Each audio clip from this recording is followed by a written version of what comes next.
میں آپ سے سب سے بلکہ پوچھنا چاہوں گا واٹس یور فیوریٹ ذکر؟ ویسے تو بہت سے اذکار ہیں لیکن واٹس یور گو ٹو ذکر کہ جب آپ فری ہوں اور آپ آڈینس کو بھی بتانا چاہیں کہ جی ہاں یہ آئی لو دس ذکر.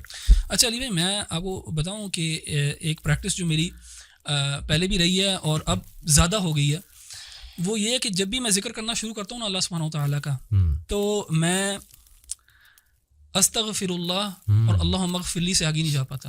اللہ کیونکہ میں نا میرا دل کرتا ہے اللہ سبحانہ تعالیٰ کا ذکر کرنا. سبحان اللہ. اور میں اپنا محاسبہ جب کرتا ہوں نا کہ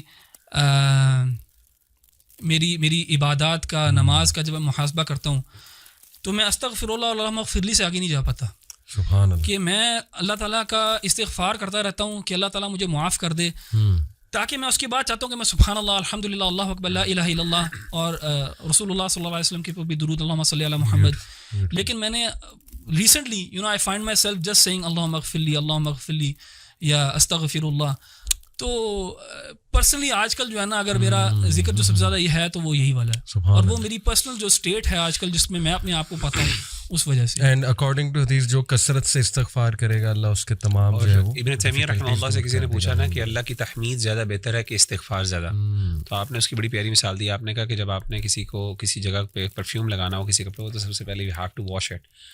سو اس کی پرفیوم تو تحمید اللہ کی تو وہ ایک خوشبو ہے اور آپ کی گندگی جب تک صاف نہیں ہوگی تو سبحان اللہ یعنی استغفار کئی دفعہ پریسیڈنس رکھتا ہے اور سبحان اللہ. Amazing example. اچھا while I agree with what Ahmad بھائی نے کہا ہے لیکن آن دا کنٹریری اگر آپ دعا دیکھیں یونس علیہ السلام کی تو اس میں آپ کو ایک دوسری پکچر ملتی ہے. میرے لیے پرسنلی جو ہے نا حوقلہ جس کو کہا جاتا ہے لا حول ولا قوت الا باللہ, یہ بہت امپاورنگ مجھے بہت امپاورنگ دعا لگتی ہے کیونکہ اس میں جو ہے نا وہ اس بات ہے اللہ تعالیٰ کی طاقت اور قدرت کا. اور اگر آپ دیکھیں تو یونس علیہ السلام کی دعا میں بھی یہی ہے یعنی کہ اس میں بھی اس بات ہے لا الہ الا انت سبحانک انی کنت من الظالمین.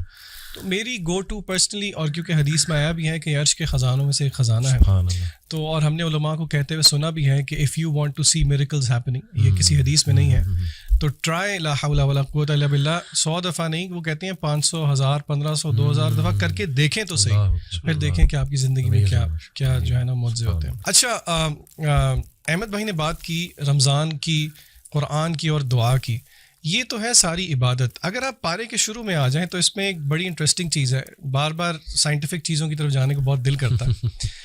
اللہ تعالیٰ نے قرآن مجید کے اندر جو ہے وہ ایک طریقہ رکھا اور وہ کس چیز کو ثابت کرنے کے لیے رکھا کہ آخر اللہ کی عبادت کیوں کی جائے, یعنی کہ وہ کیا دعویٰ ہے جس کے بعد اللہ تعالیٰ کہتے ہیں اچھا کیونکہ ایسی بات ہے اسی لیے میری عبادت کرو.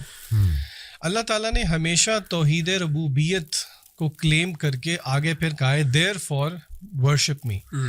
کیا مطلب توحید ربوبیت کہ مثلاً اللہ تعالیٰ خالق ہیں, اللہ نے یہ پیدا کیا, اللہ نے وہ پیدا کیا. تو میں جن آیات کی طرف اشارہ کرنا چاہ رہا ہوں وہ آیات یہ اس پارے کے بالکل شروع ہی میں ہیں. اللہ تعالیٰ فرماتے ہیں ان فی خلق السماوات والارض واختلاف اللیل والنہار والفلک. لمبی آیت ہے بیسیکلی جس میں اللہ تعالیٰ نے تخلیق کا ذکر کیا, آسمان اور زمین کا, دن اور رات کے ہیر پھیر کا ذکر کیا, کشتیوں کی جب وہ دریا پہ چلتی ہیں لوگوں کو فائدہ دیتی ہیں, آسمان سے جب بارش برستی ہے, یعنی کہ it is the manifestation of Allah تعالیٰز کریشن. اور اسی طرح اور سورہ بقرہ کے شروع میں بھی اللہ تعالیٰ نے جب کہا یا ایھا الناس اعبدوا ربکم کہ اللہ کی عبادت کرو, اس کے آگے پھر اللہ تعالیٰ نے جو دلائل دیے وہ ربوبیت کے دیے.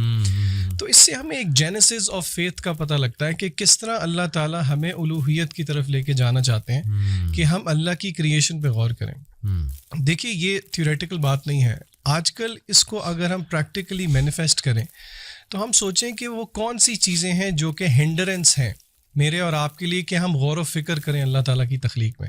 آپ کو یاد ہوگا پچھلے سال ہم ایک ٹرپ پہ گئے تھے سب اکٹھے, اور اس ٹرپ پہ ہم نے کیا کیا تھا, ڈیجیٹل ڈی ٹاکس کیا تھا, اور ہم نے رات کو بیٹھ کے سب نے لیٹ کے آپ کو یاد ہوگا آسمان کی طرف کوئی گھنٹہ 1.5 گھنٹہ جو ہے وہ تاروں کو آبزرو کیا تھا, سورہ ملک سنتے, اور ہم سب نے ایگری کیا تھا کہ اس طرح ٹائم نکال کے اللہ کی کریشن کو شاید ہی ہم کبھی آبزرو کرتے ہیں. بالکل صحیح. تو ہم اپنے بہن بھائیوں کو یہ مشورہ ضرور دیں گے کہ آپ کبھی نہ کبھی اپنے آپ کو تھوڑا سا کٹ آف کر کے اس پہ غور و فکر ضرور کریں, کیونکہ اللہ تعالیٰ نے اس کو دلیل بنایا ہے اپنی الوہیت کے لیے. تو I think this is very empowering. ویسے یہ جو ربوبیت آپ نے بات کی, اٹس اے بیوٹیفل کانسیپٹ. اس کو اگر تھوڑا سا اور ہم آڈینس کے لیے ایکسپلین کر دیں تو بڑا امپاورنگ ہوگا کہ ایگزیکٹلی توحید ربوبیہ میں کیا کیا جو ہے وہ آتا ہے. میرے خیال سے شیخ مغیرہ سے میں ریکویسٹ کروں گا کہ آپ ربوبیت پہ تھوڑا سا ذرا الیبوریٹ کر دیں پلیز.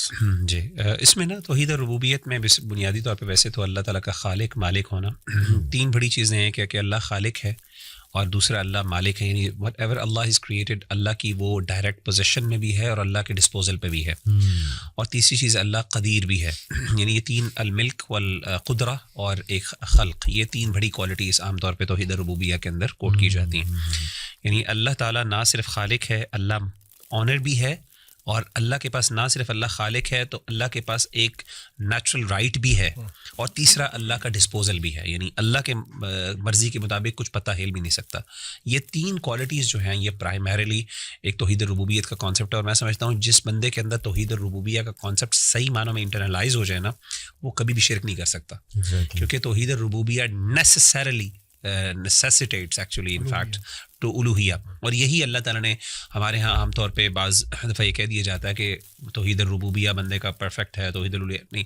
صحیح اس میں جو محققین کی رائے وہ یہی ہے کہ توحید الربوبیہ اگر ایگزمپلری ہو تو it should necessarily lead to توحید الالوہیہ. اور جو بندہ ایکچوئل میں انٹرلائز کرے کہ مالک بھی اللہ ہے, خالق بھی اللہ ہے, اور قدرت بھی اللہ کی ہے, تو یہ ساری چیزیں باقی why is anyone a third person worthy of worship in that, ہے نا.